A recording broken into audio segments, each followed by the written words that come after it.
Licenciada en Publicidad y Multimedia por la Universidad Católica de Santa María.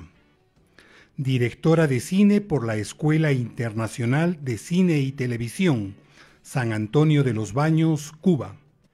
Máster en Creación de Guiones Audiovisuales por la Universidad de La Rioja en España. Damos la bienvenida presentando brevemente a Karina Cáceres. Karina, un gusto tenerte aquí el día de hoy en Caja de Resonancia. Muchas gracias por la invitación. Karina, ¿cómo es el camino a ser cineasta en una ciudad como Arequipa y en un país como Perú? Bueno, es un camino que se mueve por la pasión, básicamente, porque en Perú no tenemos una escuela de cine, en Arequipa menos. Y en el momento en que yo decidí estudiar cine, bueno, ahora hay una escuela de cine en Lima, pero en el momento que yo decidí estudiar cine no había ni en Lima, ni en Arequipa, ni en ningún lado. Entonces, pensar en estudiar cine era pensar en salir de Perú, ¿no? Esa es la primera idea que me viene a la cabeza recordando esas épocas, ¿no? Como para poder estudiar esto tengo que salir de este país. ¿Y cómo es que viene la vocación por el cine, la vocación por ser cineasta? Quizás lo más común es que uno desee o quiera ser actor o actriz, pero cineasta, ¿cómo así?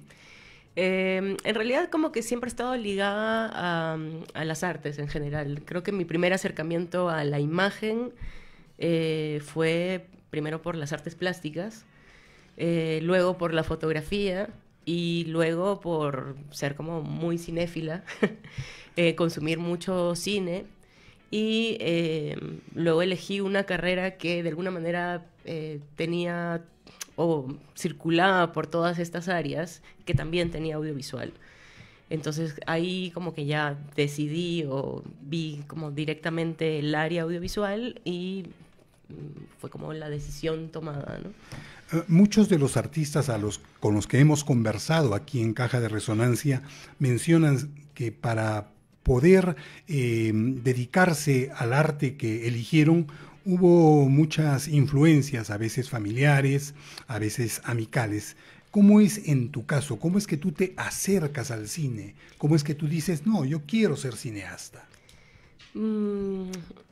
A ver, familiar, sí, mi hermana, por ejemplo, digamos, yo recuerdo estos momentos en los que optábamos por salir a hacer algo el fin de semana o invertir nuestro dinero en ir a una tienda donde alquilaban VHS y sacar una columna entera de películas. Yo creo que ahí empezó como... Y se la pasaban todo el fin de semana mirando películas. Claro, porque había que devolverlas el lunes, Así ¿no? es. Las sacábamos viernes, las devolvíamos el lunes y sacábamos, no sé, unos 5 VHS y sin esta intención de voy a ver como las películas de este director, simplemente sacábamos películas y poco a poco en realidad empezamos a formarnos, ¿no? en el audiovisual. Perdón, Karina, para el público, para los jóvenes, ¿qué es un VHS? Es un formato muy ochentero.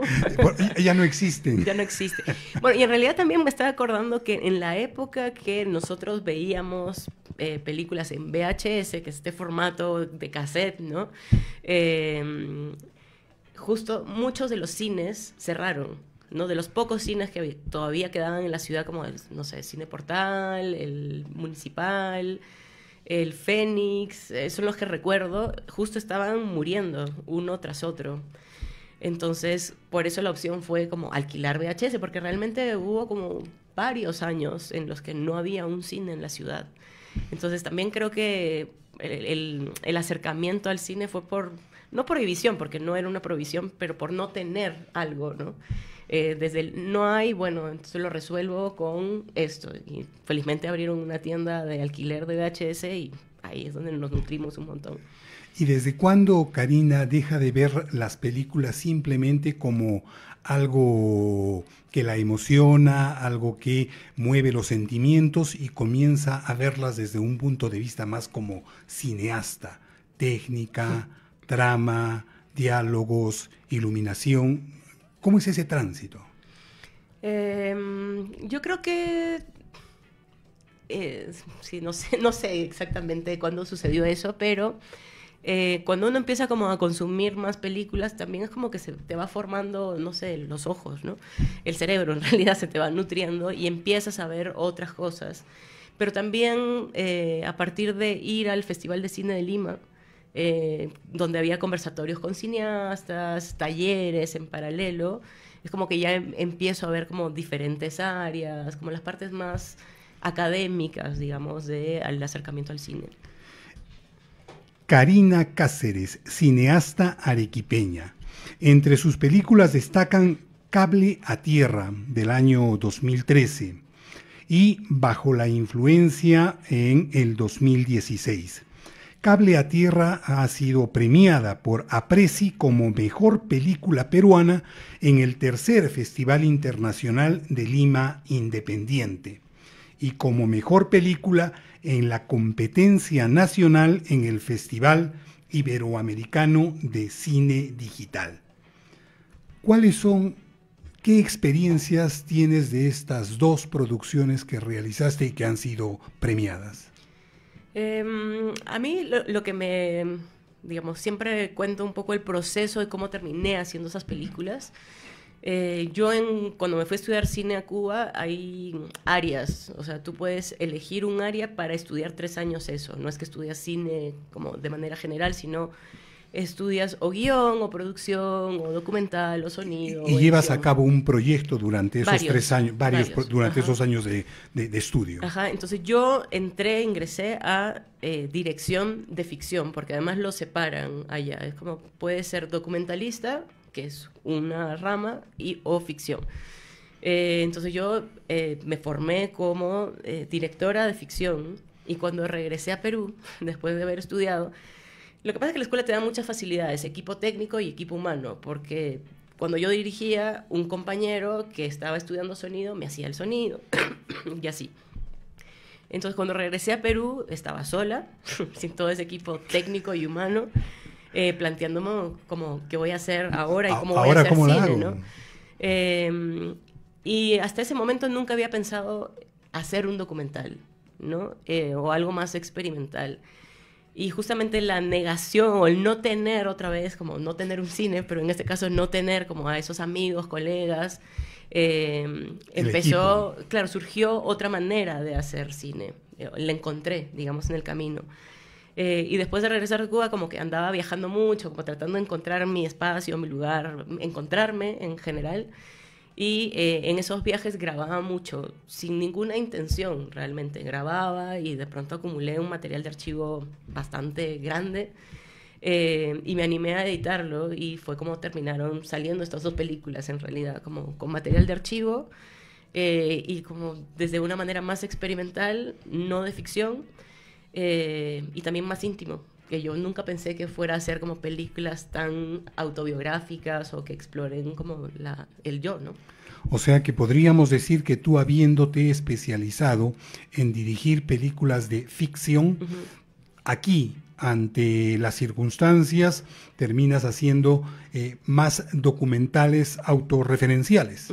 Sí. Y yo siento que es algo que pasó mucho en mi generación. Hubo como un momento de el surgimiento de películas de chicos y chicas que estaban explorando, porque aparecieron también estos formatos de cámaras. Ya era más fácil acceder a una cámara que grabe, a grabadoras de sonido, mucho más fácil que antes. Entonces surgieron muchas películas que abordaban desde lo experimental, documental, también películas autobiográficas, ¿no? Y pasada Patricia. esta lógica autobiográfica, ¿cómo es tu proceso de creación de tus películas? Bueno, ahora estoy trabajando en la edición de una nueva película que también es bastante íntima, familiar, pero ha sido un proceso distinto porque en esta apliqué a un fondo del Ministerio de Cultura, lo ganamos, y entonces hemos trabajado de una manera mucho más convencional y clásica, una producción en la que tienes un presupuesto, en la que contratas a un equipo humano, también alquilas equipo técnico. Entonces está siendo un proceso distinto a las películas anteriores, porque las películas anteriores las encontraba o las guionizaba en la edición. O sea, yo tenía este material de archivo Y casi siempre me daba cuenta de que quería explorar algún tema a partir de escribir un texto poético. O sea, como que algo salía ahí, era como, ok, para mí está evidente lo que quiero explorar. Y en base a ese texto empezaba a editar una película. En este caso sí he escrito un guión, o sea, es el proceso más convencional. He escrito un guión, lo he desarrollado, lo hemos grabado, ahora estoy en proceso de edición. Karina, si te comprendo bien, entonces, además de la dirección de la película o del documental, también comenzaste desde el comienzo en tu carrera profesional, digamos así, a escribir los guiones y a hacer la producción y después, bueno, toda la edición del material. Sí, y yo creo que es algo como bastante usual en Latinoamérica, por lo menos, porque es bien difícil que nosotros no tenemos una industria cinematográfica, ¿no? Como en otros países.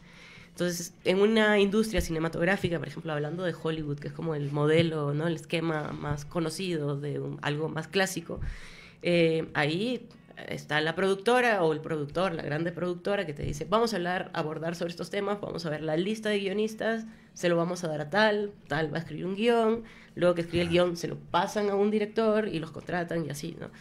En el caso de Latinoamérica los directores quieren dirigir películas y para hacerlo nadie va a llegar con un guión a decirte, ¿me diriges esto? Entonces casi siempre nosotros hacemos los guiones, y hasta que no se consiguen fondos somos los productores de nuestras propias películas, o sea, es algo bastante usual. ¿Y cómo compaginas la docencia con la producción, la dirección, escribir el guión y luego hacer la edición de los filmes que realizas? Es bastante complicado, yo siempre digo como que salgo de una personalidad a otra, que en realidad no es tan así, ¿no? Pero de alguna manera, bueno, yo en la docencia enseño la rama audiovisual, entonces está ligada, ¿no? Pero sí, a veces es difícil como crear los espacios y los tiempos para desarrollar todo, ¿no? Pero se logra. Se logra. Se logra. Multifacéticos. Multiempleos. Bueno, sí, es Es lo que nos toca. Es lo que nos toca a todos, efectivamente. La pregunta es, ¿tu proceso es así personal, individual? ¿Lo compartes con alguien? ¿Te gusta hacerlo? ¿Es variado? Para hacer un guión, ¿lo conversas con alguien? ¿Lo discutes? ¿Cómo lo desde el trabajas? principio, al medio, al final? ¿Cómo es ese proceso de ir creando la película, el documental? Uh-huh. O sea, como dije hace un rato, he pasado por procesos distintos, ¿no? Las películas anteriores a la que estoy editando sí fue un proceso bastante solitario, ¿no? Desde la concepción de la idea, bucear en ese material de archivo que había generado a lo largo de los años. Por ahí sí lo compartía con amigos como, mira, para que me den como una devolución y sí, se está logrando, o podrías tal cosa. Y cuando ya tenía el corte hecho, sí han colaborado conmigo, por ejemplo, un postproductor de sonido, un postproductor de la imagen, colorizándola. He pedido a amigos también que me den música para musicalizarla. Entonces, recién terminado, digamos, el corte, sí ha habido una colaboración de otra gente. En el caso de la última película que estoy editando, sí he trabajado con más gente, sí he co-guionizado, he contratado a un guionista, también es un amigo, colega de la época de Cuba, ¿no? Él estudió guión y es con el que más trabajo. Porque claro, si bien tenía la idea, él tiene como el oficio de guionista, ¿no? Entonces sí necesitaba como esta cuestión de llevarlo a un formato, etc. Entonces sí, son procesos distintos, pero en este sí es el último proyecto, sí he colaborado desde un inicio con más gente, ¿no? O sea, han colaborado para la película. Karina, si viene donde ti una joven o un joven para decirte que quiere ser cineasta aquí en Arequipa, aquí en el Perú, ¿qué le dirías? ¿Qué le recomendarías? ¿Cuáles serían tus palabras? Bueno, si estás primero preguntar, ¿estás como completamente seguro de lo que estás haciendo? Y luego eso, como que hay diferentes maneras de formarse. Yo no creo que para hacer cine siempre haya que estudiar en una escuela. No lo creo. Hay gente que se ha formado viendo películas, hay gente que se ha formado grabando, hasta que de pronto encontró su manera de expresarse digamos, por el medio cinematográfico. Mi consejo sería que lo haga, pero que lo haga en serio, ¿no? Como con dedicación, con esfuerzo, porque muchas veces la gente piensa que las cosas ligadas al arte son mediocres, ¿no? Como, bueno, un poco aquí me nace, ¿no? Ser artista o ser cineasta o ser lo que sea, pero en realidad sí, es mucho esfuerzo también, ¿no? De hacer, de formarte, de ver, y también de explorar hacia adentro, ¿no? Porque ¿Cuánto de inspiración y cuánto de trabajo es una creación? Mitad, yo creo. O sea, yo creo que es 50-50. O no sé, depende, no sé. Yo siento que hay gente, eso depende de la persona, yo creo, también, ¿no? Hay gente que le nace esta cuestión y luego esfuerzo siempre, ¿no? Esfuerzo siempre al 100%. Yo creo que de las dos es al 100, en realidad. Ni siquiera es mitad. Es como las dos tienen que estar siempre, porque una idea puede surgir a partir de absoluta inspiración, pero luego para llevar a cabo un proceso que... Además, los procesos en el cine son bien largos, ¿no? Cuando la gente te pregunta, ¿y tu película para cuándo? Y es como, sí, gané el fondo en el 2022, estamos 2025 y yo creo que me quedan 2 años más para cerrarla y terminar, y que empiece como el camino de difusión de la película. Entonces son procesos bastante largos que si no tienes esa cuota alta de esfuerzo, lo vas a dejar en el camino, ¿no? Karina, no se puede eludir no hablar de la llamada Ley Tudela, que tiene críticas por varias razones, porque es una ley que censura, porque es una ley que no presta el debido financiamiento al cine peruano, porque es una ley que privilegia o trata de privilegiar las producciones extranjeras en desmedro de las peruanas. ¿Cuál es tu visión acerca de esta llamada Ley Tudela?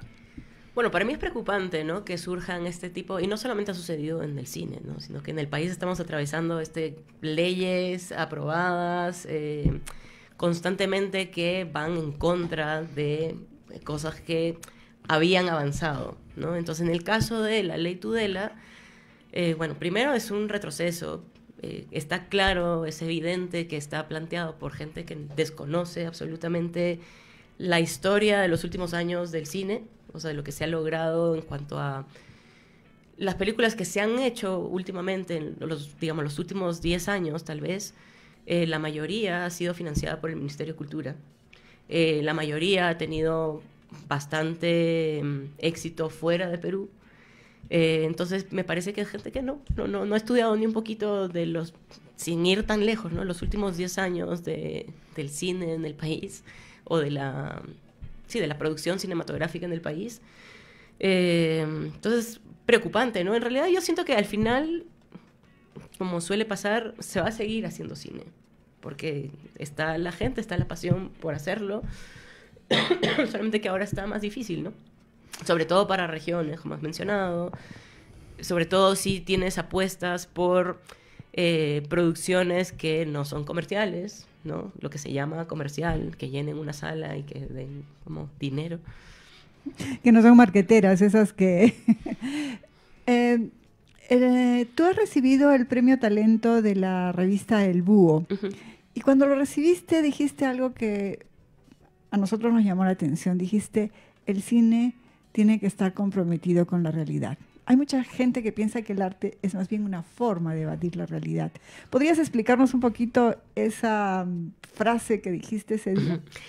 O sea, lo que yo creo es que justamente en estos últimos años, donde se ha hecho más películas gracias a los fondos del Ministerio de Cultura, o sea, no digo que todas las películas que se han hecho con fondos, pero la gran mayoría nos ha mostrado diferentes realidades del país, ¿no? Porque somos un país demasiado complejo, demasiado diverso, y mientras más voces se oigan, o se vean en este caso, del país, vamos a reconocer nuestra realidad. Para mí toda obra tiene algo de autobiográfico, así sea una ficción.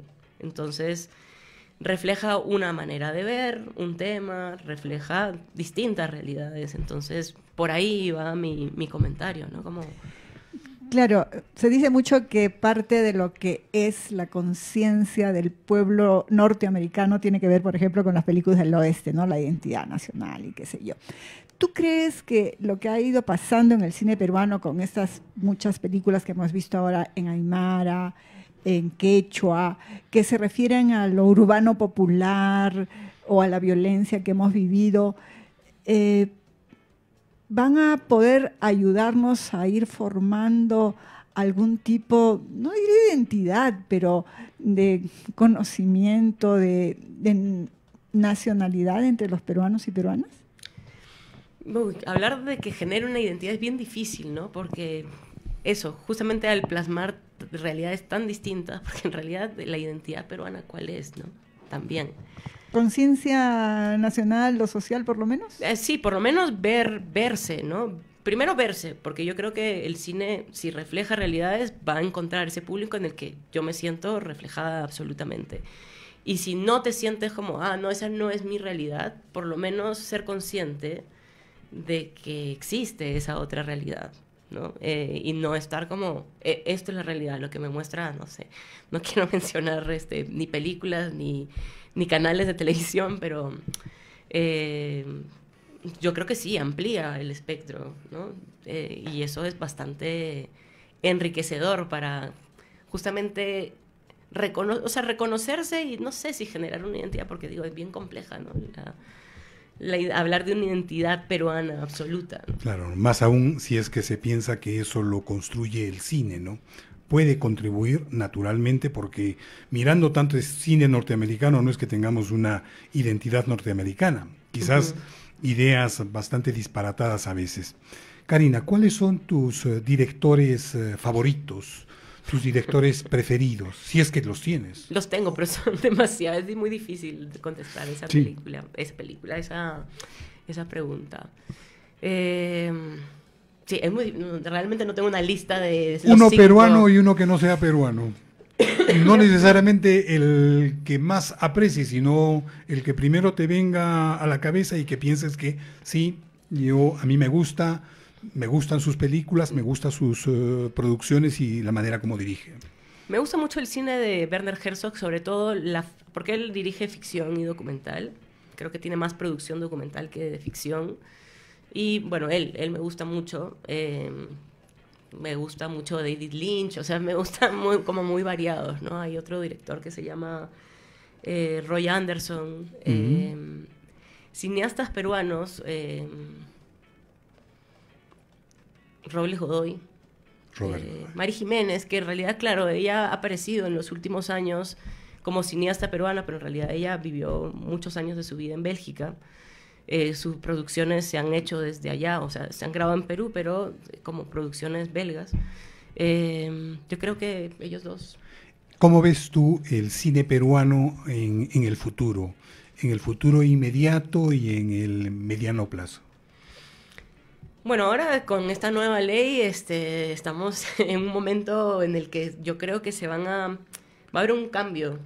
O sea, para mí esa ley, para bien o para mal, va a generar un cambio, una respuesta, siempre, o una consecuencia. ¿Cómo lo veo? Yo lo veo de manera positiva. Yo creo que se van a seguir haciendo cosas. Como dije también en algún momento, digamos, cuando nosotros hicimos películas de este corte más autobiográfico y tal, surgió por la necesidad de contar historias y también por la consecuencia de la tecnología en tu mano, ¿no? O sea, ya tengo una cámara, puedo hacerlo sin optar por un fondo. Y gracias a eso surgió como toda una nueva rama de cine peruano.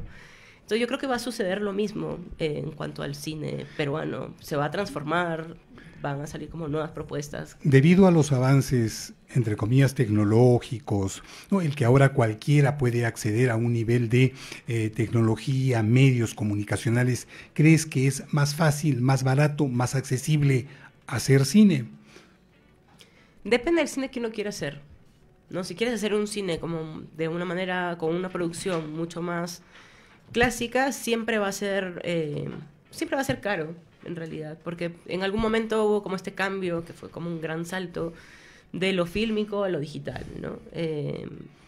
que de alguna manera bajaba los costos, pero yo creo que no, porque cada vez hay como más tecnología y eso cuesta más, ¿no?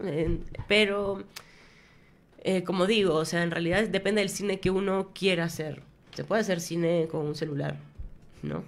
También. Entonces, si se quisiera hacer como cine de manera convencional, igual va a seguir siendo igual de caro. Pero creo que hay opciones, hay otras opciones ahora, sí. Acercándonos un poquito más a ti, sin hacer spoilers, ¿qué es A Mi Manera?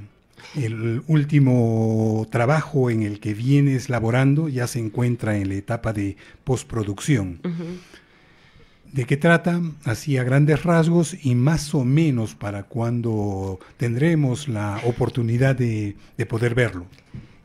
Yo creo que para el 2027, siendo como honesta, porque claro, el fondo que ganamos se tenía que presentar, lo que uno tiene que presentar al ministerio es un informe económico, pero además un primer corte, no es la película terminada. Entonces, ahora que estoy editando ese primer corte, lo que tenemos que hacer es optar por fondos para terminar la película, la colorización, la postproducción de sonido, la musicalización, la difusión, las copias de la película, etc. Entonces, sí, 2027 siendo como bastante optimista. ¿Y de qué va? A mi manera es un documental bastante íntimo, como ya lo dije. A mi manera. Bastante familiar también. Es como la primera vez que exploro como temas familiares. Digamos, la excusa del documental es hablar sobre mi abuelo materno, pero que ya no está en este mundo, pero contado por el punto de vista de mi mamá. Entonces, como en realidad hablar de mi abuelo es una excusa para conversar con mi mamá de ciertos temas y como abrir esa caja de emociones que la historia de mi abuelo siempre mi mamá me lo contó de una manera muy objetiva, ¿no? Como lo conocí y tal, no sé qué, va como datos, como una historia muy bien contada que siempre me atrajo, ¿no? Por lo interesante de la historia, pero que nunca de alguna manera exploró las emociones, ¿no? Yeah. Es como contado desde el punto de vista narradora, mi mamá. Y con esa película es como la excusa, hablemos de mi abuelo para acercarnos a ese mundo de las emociones y sacarlas, ¿no? Y dejarlas también que pesen, o sea, que no pesen tanto,